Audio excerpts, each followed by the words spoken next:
मैं कुलदीप सिंह पंजाबी अध्यापक। प्यारे विद्यार्थियों, एक बार तुहाडा फिर तो स्वागत करदा हाँ व्याकरण की इस जमात दे विच। इस तो पहला व्याकरण के असीं कुछ महत्वपूर्ण बिंदु पढ़ चुके हाँ। अज असीं पढ़न जा रहे हाँ संबंधक शब्दों के बारे। शब्द श्रेणियां दे विचों यह एक महत्वपूर्ण बिंदु है अपना। असीं जाणांगे संबंधक शब्दों के बारे, संबंधक शब्दों की परिभाषा, उसके भेद, अर्थ के पक्ष तो संबंधक शब्दों की वंड, रूप के पक्ष तो संबंधक शब्दों की वंड, तो हमेशा की तरह अखीर दे विच करांगे असीं संबंधक शब्दों का अभ्यास, ताकि असीं जान पाइए कि असीं कितना सीख पाए हाँ इस क्लास तो सब तो पहला असीं शुरू करते हाँ परिभाषा तो कि संबंधक शब्द कहंदे किहनूं हन। जिवें कि तुसीं देख रहे हो वो शब्द जो किसी वाक विच नाम या पड़नाम शब्द दे नाल आके उसका संबंध होर नाम या पड़नाम शब्दों के नाल क्रिया दे नाल जोड़ते हैं, उन्होंने असीं संबंधक कहते हाँ। वो संबंध किवें जोड़ते हैं, जिवें कि तुसीं एक होर जिहड़ा बिंदु है कारक उहदे बारे पढ़ते हो तो कारक दे विच है जो गल हुंदी है वो उसदे रोल दी हुंदी है नाम दे। ਉਹ नाम किहड़े रूप दे विच विचरिया है, पड़नाम किहड़े रूप दे विच विचरिया है। जिवें तुसीं मूवीज़ देखते हो बच्चों तो मूवीज़ दे विच की हुंदा है कि कोई हीरो का रोल कर रहा हुंदा है तो कोई विलेन का रोल कर रहा हुंदा है। इस तरीके नाल सानू वाक दे विच आए हुए नाम शब्दों का अते पड़नाम शब्दों का रोल कित्थों पता लगता है, संबंधक शब्दों के राही पता लगता है। उस कारक रूप का सानू संबंधक शब्दों के राही ही पता लगता है कि ओहो नाम या पड़नाम किहड़े रूप दे विच है। असीं देखते हाँ कि संबंधक शब्द किहड़े रूप नाल काम करते हैं।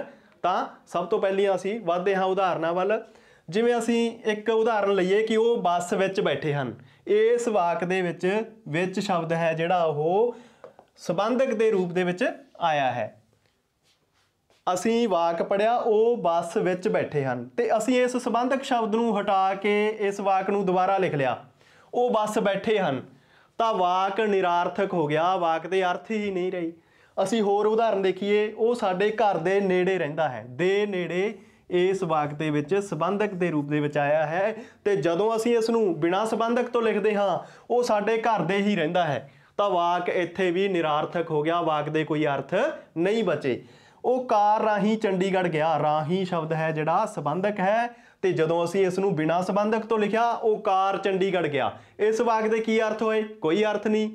तो संबंधक शब्द है जिहड़े वो एक नाम का एक पड़नाम का दूजे नाम या पड़नाम क्रिया शब्दों के नाल संबंध जोड़ते हैं।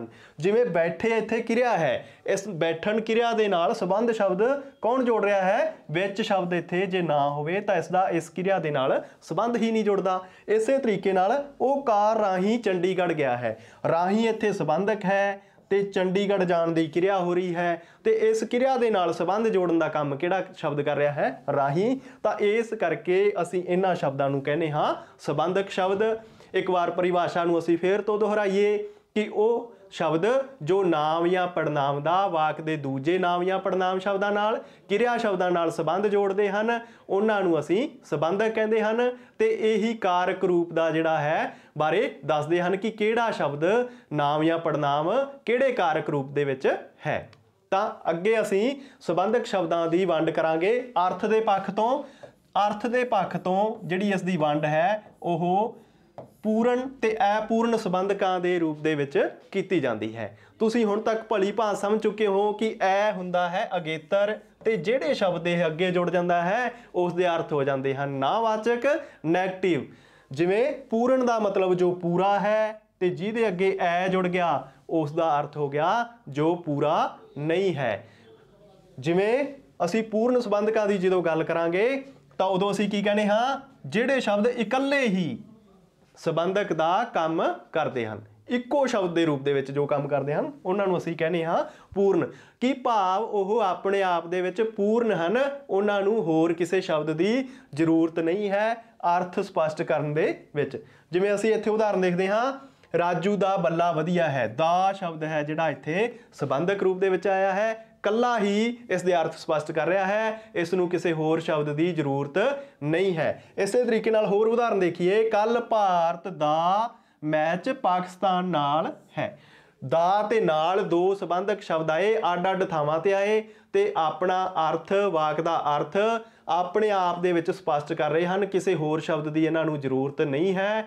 ਤਾਂ ਜੋ ਆਪਣਾ ਕੰਮ ਖੁਦ ਕਰ ਲੈਂਦੇ ਹਨ, ਕਿਸੇ ਹੋਰ ਦੂਜੇ ਦੀ ਸਹਾਇਤਾ ਨਹੀਂ ਹੁੰਦੀ, ਉਹਨਾਂ ਨੂੰ ਅਸੀਂ ਕਹਿੰਦੇ ਹਾਂ ਪੂਰਨ ਸੰਬੰਧਕ। ਜਿਵੇਂ ਰਾਮ ਨੇ ਲਿਖਿਆ, ਇਹ ਵਾਕ ਹੈ ਸਾਡੇ ਕੋਲ, ਤੇ ਨੇ ਸ਼ਬਦ ਹੈ ਜਿਹੜਾ ਇੱਥੇ ਸੰਬੰਧਕ ਦੇ ਰੂਪ ਦੇ ਵਿੱਚ ਆਇਆ ਹੈ। ਨੇ ਸ਼ਬਦ ਨੂੰ ਹੋਰ ਕਿਸੇ ਸ਼ਬਦ ਦੀ ਜ਼ਰੂਰਤ ਨਹੀਂ ਹੈ, ਉਸ ਨੂੰ ਕਿਸੇ ਹੋਰ ਸ਼ਬਦ ਦੀ ਸਹਾਇਤਾ ਦੀ ਜ਼ਰੂਰਤ ਨਹੀਂ ਹੈ, ਉਹ ਆਪਣੇ ਅਰਥ ਇਕੱਲਾ ਹੀ ਪੂਰੇ ਕਰ ਰਿਹਾ ਹੈ, ਵਾਕ ਦਾ ਅਰਥ ਸਪਸ਼ਟ ਹੋ ਰਿਹਾ ਹੈ। ਤਾਂ ਇਸ ਪ੍ਰਕਾਰ ਦੇ ਜੋ ਸੰਬੰਧਕ ਹੁੰਦੇ ਹਨ ਉਹਨਾਂ ਨੂੰ ਅਸੀਂ ਕਹਿੰਦੇ ਹਾਂ ਪੂਰਨ ਸੰਬੰਧਕ। ਹੋਰ ਕਿਹੜੇ ਸ਼ਬਦ ਹੁੰਦੇ ਹਨ ਇਹਨਾਂ ਪੂਰਨ ਸੰਬੰਧਕਾਂ ਦੇ ਵਿੱਚ?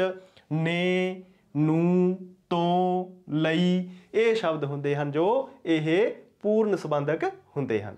ਹੁਣ ਅਸੀਂ ਅੱਗੇ ਵਧਦੇ ਹਾਂ ਅਪੂਰਨ ਸੰਬੰਧਕਾਂ ਦੇ ਬਾਰੇ। ਜਿਵੇਂ ਕਿ ਐ ਅਗੇਤਰ ਜੁੜਨ ਦੇ ਨਾਲ ਇਸ ਦੇ ਅਰਥ ਹੋ ਗਏ ਨਾਮਵਾਚਕ, ਭਾਵ ਕਿ ਜੋ ਸ਼ਬਦ ਸੰਬੰਧਕ ਦੇ ਰੂਪ ਦੇ ਵਿੱਚ ਇਕੱਲੇ ਆਪਣਾ ਕੰਮ ਨਾ ਕਰ ਪਾਉਣ, ਉਹਨਾਂ ਨੂੰ ਕਿਸੇ ਹੋਰ ਸ਼ਬਦ ਦੀ ਸਹਾਇਤਾ ਦੀ ਜ਼ਰੂਰਤ ਪੈਂਦੀ ਹੈ, ਉਹਨਾਂ ਨੂੰ ਅਸੀਂ ਕਹਿੰਦੇ ਹਾਂ ਅਪੂਰਨ ਸੰਬੰਧਕ, ਜੋ ਆਪਣਾ ਕਾਰਜ ਖੁਦ ਪੂਰਾ ਨਹੀਂ ਕਰ ਸਕਦੇ।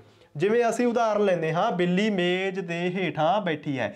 ਹੇਠਾਂ ਵੀ ਸੰਬੰਧਕ ਹੈ ਤੇ ਦੇ ਵੀ ਸੰਬੰਧਕ ਹੈ। ਇਹ ਦੋ ਸ਼ਬਦ ਜੁੜ ਕੇ ਆਪਣਾ ਕਾਰਜ ਪੂਰਾ ਕਰ ਰਹੇ ਹਨ। ਇਸ ਵਾਕ ਦੇ ਅਰਥਾਂ ਦੀ ਸਪਸ਼ਟਤਾ ਦੋ ਸ਼ਬਦਾਂ ਦੇ ਨਾਲ ਪੂਰੀ ਹੋ ਰਹੀ ਹੈ। ਤਾਂ ਇਹ ਇਕੱਲਾ ਸ਼ਬਦ ਹੈ ਜਿਹੜਾ ਅਪੂਰਨ ਰੂਪ ਦੇ ਵਿੱਚ ਹੈ। ਦੂਜੇ ਸ਼ਬਦ ਦੇ ਆਉਣ ਦੇ ਨਾਲ ਹੀ ਉਸਦੇ ਵਾਕ ਦੇ ਅਰਥ ਪੂਰਨ ਹੁੰਦੇ ਹਨ।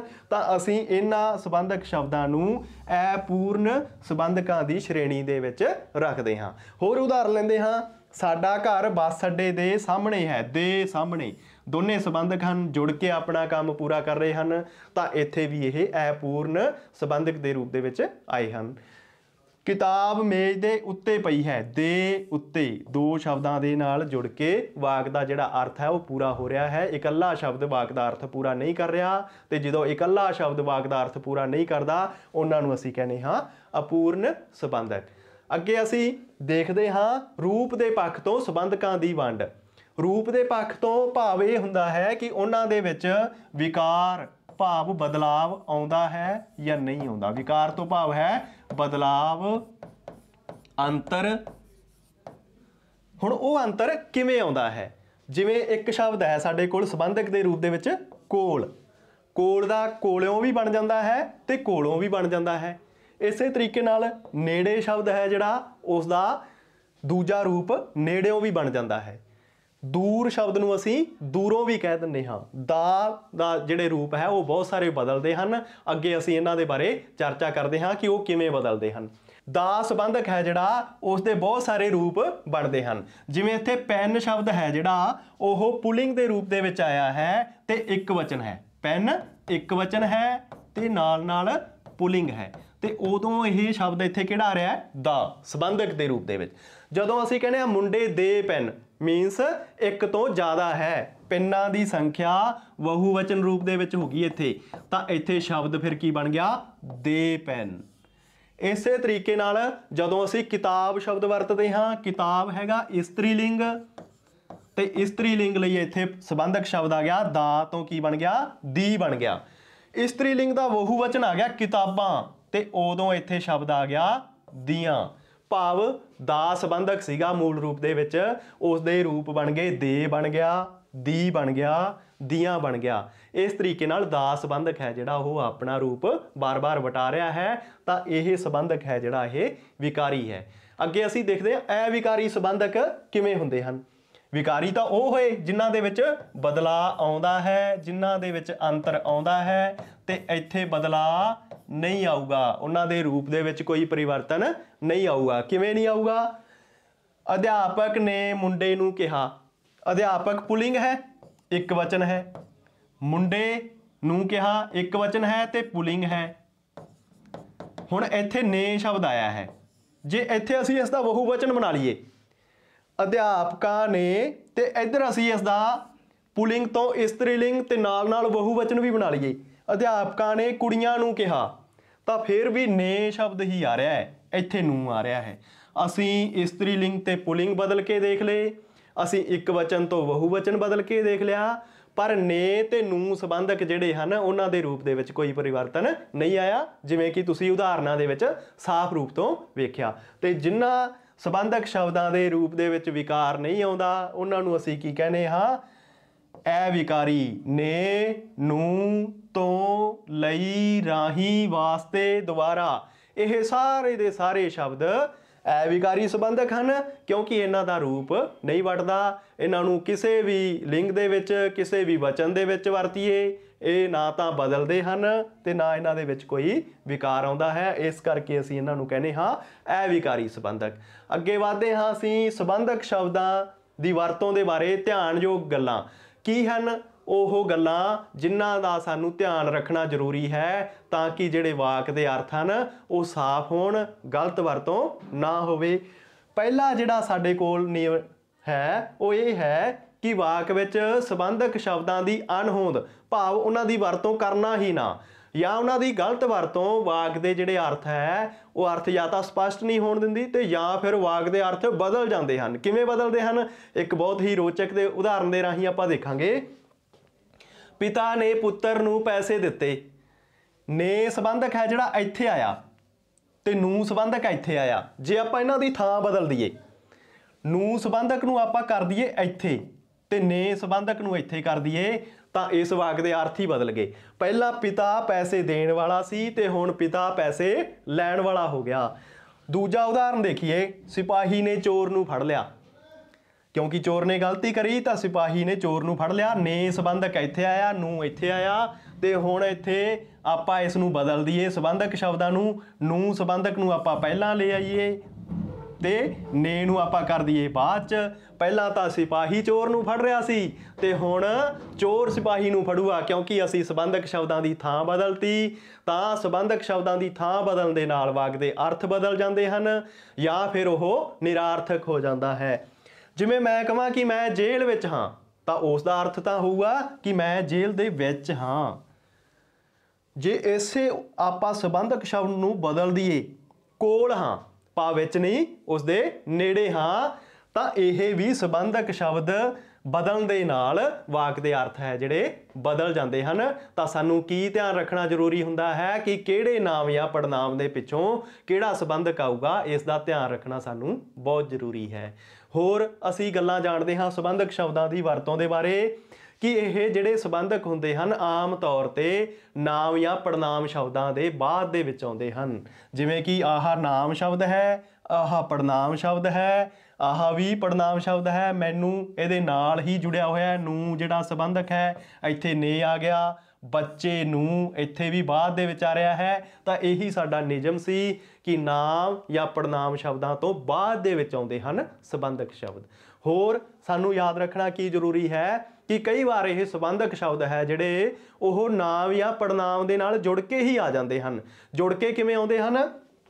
ਜਿਵੇਂ ਮੈਂ ਕਹਾਂ ਅੱਖਾਂ ਨਾਲ ਦੇਖਿਆ ਤੇ ਇਸੇ ਸ਼ਬਦ ਨੂੰ ਮੈਂ ਕਹਿੰਦੇ ਆ ਅੱਖੀਂ ਦੇਖਿਆ। ਇੱਥੇ ਮਾਤਰਾ ਬਿਹਾਰੀ ਦੀ ਲਾ ਕੇ ਤੇ ਨਾਲ ਬਿੰਦੀ ਲਾਈ, ਅੱਖੀਂ ਦੇਖਿਆ ਭਾਵ ਅੱਖਾਂ ਨਾਲ ਦੇਖਿਆ। ਇੱਥੇ ਜਿਹੜਾ ਨਾਲ ਸੰਬੰਧਕ ਸੀ ਉਹ ਇਸੇ ਦੇ ਨਾਲ ਹੀ ਜੁੜ ਗਿਆ। ਤਾਂ ਜਦੋਂ ਇਸ ਰੂਪ ਦੇ ਵਿੱਚ ਆਉਂਦੇ ਹਨ ਉਦੋਂ ਅਸੀਂ ਇਹਨਾਂ ਨੂੰ ਕਹਿੰਦੇ ਹਾਂ ਕਾਰਕੀ ਪਿਛੇਤਰ। ਜਿਵੇਂ ਹੋਰ ਉਦਾਹਰਨ ਲੈਂਦੇ ਹਾਂ, ਕੰਨੀ ਸੁਣਿਆ।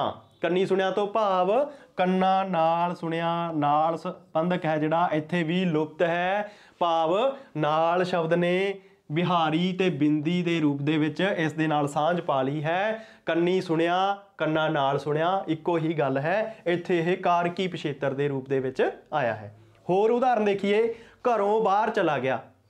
ਘਰ ਤੋਂ, ਘਰ ਤੇ ਨਾਲ ਤੋਂ ਸ਼ਬਦ ਇਹਦੇ ਜੁੜਿਆ ਹੋਇਆ ਸੀ ਤੇ ਸ਼ਬਦ ਬਣ ਗਿਆ ਘਰੋਂ। ਤਾਂ ਇੱਥੇ ਵੀ ਇਹ ਕਾਰਕੀ ਪਿਛੇਤਰ ਦੇ ਰੂਪ ਦੇ ਵਿੱਚ ਆਇਆ ਹੈ। ਹੋਰ ਉਦਾਹਰਨ ਦੇਖੀਏ, ਉਹ ਸਕੂਲੋਂ ਆਇਆ ਹੈ। ਮਤਲਬ ਸਕੂਲੋਂ ਸ਼ਬਦ ਦੇ ਕੀ ਅਰਥ ਹਨ? ਸਕੂਲ ਤੋਂ ਆਇਆ ਹੈ। ਤਾਂ ਤੋਂ ਸ਼ਬਦ ਇੱਥੇ ਹੋੜੇ ਦੀ ਮਾਤਰਾ ਤੇ ਬਿੰਦੀ ਦੇ ਰੂਪ ਦੇ ਵਿੱਚ ਇਸ ਸ਼ਬਦ ਦੇ ਨਾਲ ਜੁੜਿਆ ਹੋਇਆ ਹੈ ਤੇ ਜਦੋਂ ਇਹ ਇਸ ਰੂਪ ਦੇ ਵਿੱਚ ਆਉਂਦੇ ਹਨ ਉਦੋਂ ਅਸੀਂ ਇਹਨਾਂ ਨੂੰ ਕਹਿੰਦੇ ਹਾਂ ਕਾਰਕੀ ਪਿਛੇਤਰ। ਹੁਣ ਸਾਡੇ ਕੋਲ ਕੁਝ ਅਭਿਆਸ ਦੇ ਪ੍ਰਸ਼ਨ ਹਨ। ਹਮੇਸ਼ਾ ਦੀ ਵਾਂਗ ਅਸੀਂ ਕਰਨਾ ਹੈ ਅਭਿਆਸ ਤਾਂ ਕਿ ਅਸੀਂ ਜਾਣ ਸਕੀਏ ਕਿ ਅਸੀਂ ਸੰਬੰਧਕ ਸ਼ਬਦਾਂ ਨੂੰ ਕਿੰਨਾ ਸਮਝ ਪਾਏ ਹਾਂ। ਸਾਡੇ ਕੋਲ ਪਹਿਲਾ ਉਦਾਹਰਨ ਹੈ, ਮੇਰੇ ਚਾਚੇ ਨੇ ਮੈਨੂੰ ਇੰਗਲੈਂਡ ਤੋਂ ਇੱਕ ਕੈਮਰਾ ਭੇਜਿਆ। ਅਸੀਂ ਕੀ ਕਰਨਾ ਹੈ? ਸੰਬੰਧਕ ਸ਼ਬਦ ਚੁਣ ਕੇ ਸਾਹਮਣੇ ਲਿਖਣਾ ਹੈ। ਤਾਂ ਪਹਿਲਾ ਸੰਬੰਧਕ ਇਹਦੇ ਵਿੱਚ ਆਇਆ ਜੋ ਉਹ ਤੁਸੀਂ ਵੀਡੀਓ ਨੂੰ ਪੌਜ਼ ਕਰਕੇ ਰੋਕ ਕੇ ਆਪਣੀ ਅਭਿਆਸ ਪੁਸਤਿਕਾ ਦੇ ਵਿੱਚ ਲਿਖਣਾ ਹੈ ਤੇ ਬਾਅਦ ਦੇ ਵਿੱਚ ਤੁਸੀਂ ਮਿਲਾਉਣਾ ਹੈ ਜੋ ਮੈਂ ਇੱਥੇ ਲਿਖੂੰਗਾ ਉਸ ਦੇ ਨਾਲ ਕਿ ਤੁਸੀਂ ਸਹੀ ਸਿੱਖਿਆ ਜਾਂ ਨਹੀਂ ਸਿੱਖਿਆ। ਤਾਂ ਕਿਵੇਂ? ਮੇਰੇ ਚਾਚੇ ਨੇ ਮੈਨੂੰ ਇੰਗਲੈਂਡ ਤੋਂ ਇੱਕ ਕੈਮਰਾ ਭੇਜਿਆ। ਹੁਣ ਜੇ ਅਸੀਂ ਇਹਨਾਂ ਸੰਬੰਧਕ ਸ਼ਬਦਾਂ ਨੂੰ ਇਸ ਵਾਕ ਦੇ ਵਿੱਚੋਂ ਹਟਾ ਦਈਏ ਤਾਂ ਕੀ ਇਸ ਦੇ ਅਰਥ ਪਹਿਲਾਂ ਵਾਂਗ ਰਹਿਣਗੇ? ਅਸੀਂ ਪੜ੍ਹ ਕੇ ਦੇਖਦੇ ਹਾਂ ਉਦਾਹਰਨ ਨੂੰ।